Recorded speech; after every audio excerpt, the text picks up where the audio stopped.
11.3% of high school students qualify as problem gamblers. That's higher than adults. Kids and problem gambling. What's the big deal? Next, Robin's Nest. Stay with us.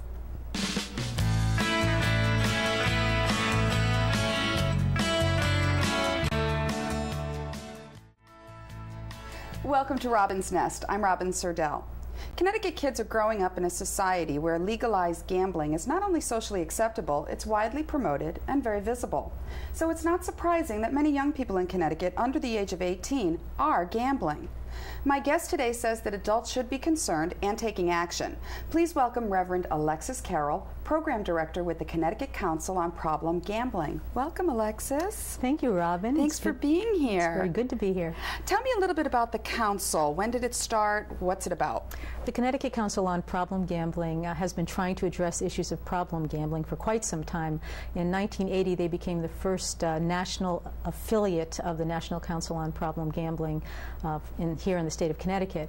And with our executive director, Dr. Marvin Steinberg, who's been doing work with problem gamblers for well over 20 years, we're a very important presence in the state because we do have so much gambling taking place in the state of Connecticut well before the casinos ever came here. Right. So we have a lot of work that we do in research, education and training, advocacy, working with the treatment centers throughout Connecticut, and especially with our helpline. We have a 24-hour, 7-day-a-week helpline that is there, staffed by recovering gamblers themselves, who help people in, first of all, taking in a crisis call and then referring them to Gamblers Anonymous or a treatment center or a Gam-Anon for a family member. Okay, so that's a 24-hour-a-day helpline. Absolutely. And that number is 1-800? It's 1-800-34-NO-BET. No That's bet. 1-800-346-6238. Okay, great.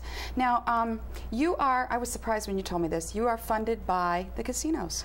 Well, that's one of our major sources of funding, and we think that's a very good thing that, that the casinos understand the importance of trying to prevent problem gambling. Absolutely.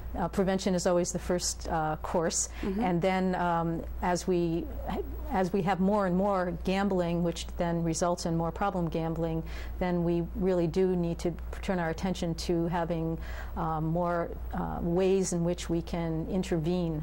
And that's the first line for us is the helpline. And of course, our helpline number is in the casinos. Right. It's also on. I actually saw it in the casinos. Oh, well, good. We're very happy to hear that. We were at the slot machines a few months ago. That's right. It's there. And if you look closely on your lottery tickets in the state of Connecticut, our number is there as well. Yeah, and I noticed that at the stores, Yes. these little magnets are available too through the Connecticut Lottery. How long have we had the Connecticut Lottery? Do you know? Well, the lottery has been here certainly longer than the casinos have been here. Right. And you know, and they, by the way, they work very closely with us as well. There's actually a group, the Connecticut Partnership, that of the gambling venues who come together to address issues of gambling and problem gambling in a responsible way, so that they can do whatever they is reasonable to try to avert problem gambling. Okay, now let's talk a little bit about problem gambling and the spectrum of it's an addiction. So let's start with that. What's the difference between problem gambling and compulsive spending the rent gambling? Right. Well, we consider problem gambling to be any kind of activity which interferes with a person's normal course of events and their activities, and that there are negative consequences in some way. Okay. And on a continuum, what that means is that as the gambling behavior becomes more chronic, there comes a point when it can be classified as compulsive or pathological gambling. When that happens, it generally means that the person who is gambling is no longer in control of their behavior any more than a heroin addict would be. The American Psychiatric Association in 1980 designated compulsive gambling as a psychiatric disorder, as a disorder of impulse control. Okay, so I'm going to interrupt you. Impulse control and as bad as a heroin addict. There is nothing physically going into my body that I am physically addicted to. So are we producing some kind of endorphins in the brain when the gambling happens, when we hear those slot machines? What's going on there? Exactly. It's actually problem gambling or compulsive gambling is called the hidden addiction. because you don't see. There's no tracks up your arm. There's nothing on your breath. But in fact, the addiction is as strong as and can even be stronger than any other addiction.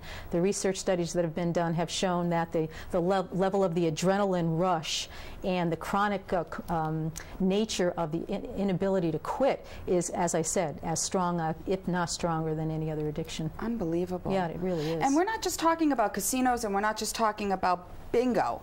We're talking about a number of different types of gambling that are not casino related at all. Absolutely. I mean, being from South Florida, we had the horses and we had the dogs and we had high lie.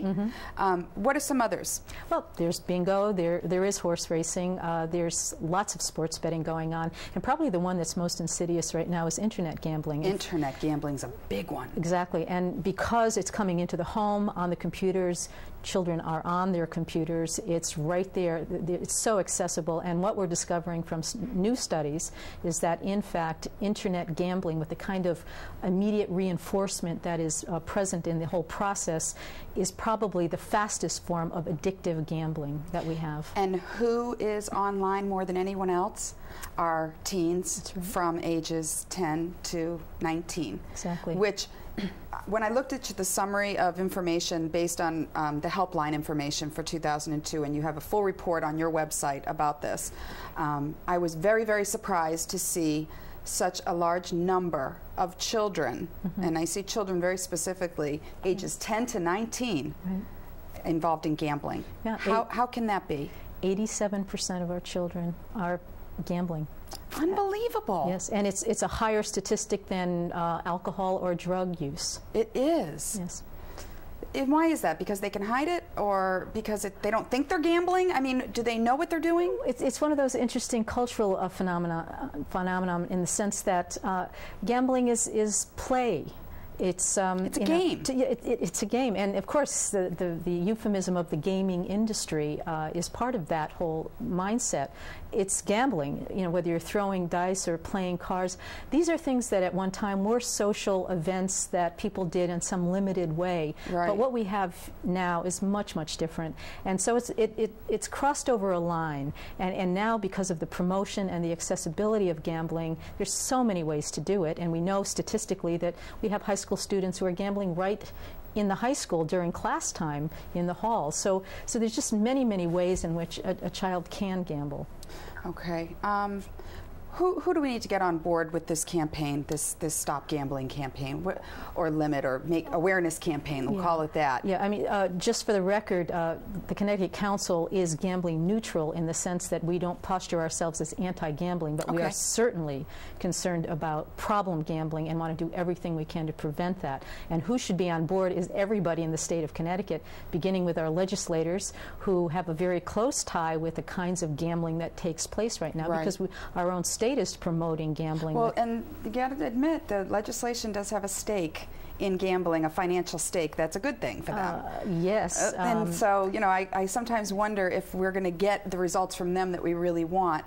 I look more toward the community, the parents. I mean, you can't put it all on parents, but certainly reinforced in the schools and with the administrators and the clergy in our churches and absolutely, you know, everyone. Yes, it really, everyone should. Of course, parents have the biggest stake right now. Right. It's their children, and the devastation. I mean, we're talking now about problem gambling and compulsive gambling leading to suicides, homicides, stealing, various forms of crime.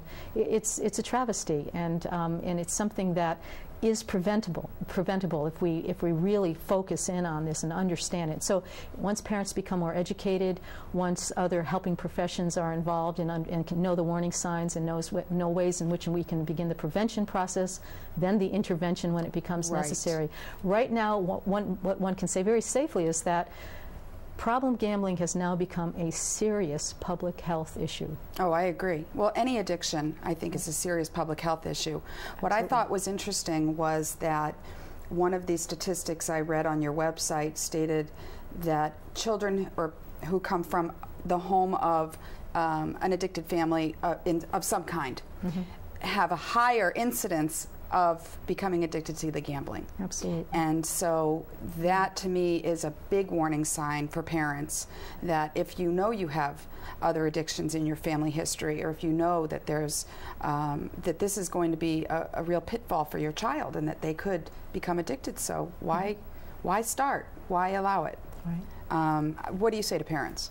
Well, I think, again, being alert is very important, taking a look at their own behavior and what they're modeling. If they are people who are doing a fair amount of gambling themselves, if they are purchasing scratch tickets, if they're taking lottery tickets and gifting them to their children, which unfortunately is legalized right now. I'm guilty. Yeah. I'm guilty. There you go. I buy tickets once in a while and we scratch them together. Right, and it's fun, isn't it? And it's great. And what are we teaching our children?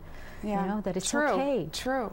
But lottery addiction is also very much with us. Yeah, it's not as harmless as you might think. Right, and it's always, you know, the road to hell is paved with good intentions, and it's always a gradual process, and you never, ever imagine that something that's so innocent can turn into something harmful. That is the age-old story, and certainly with gambling, that's what we've got today.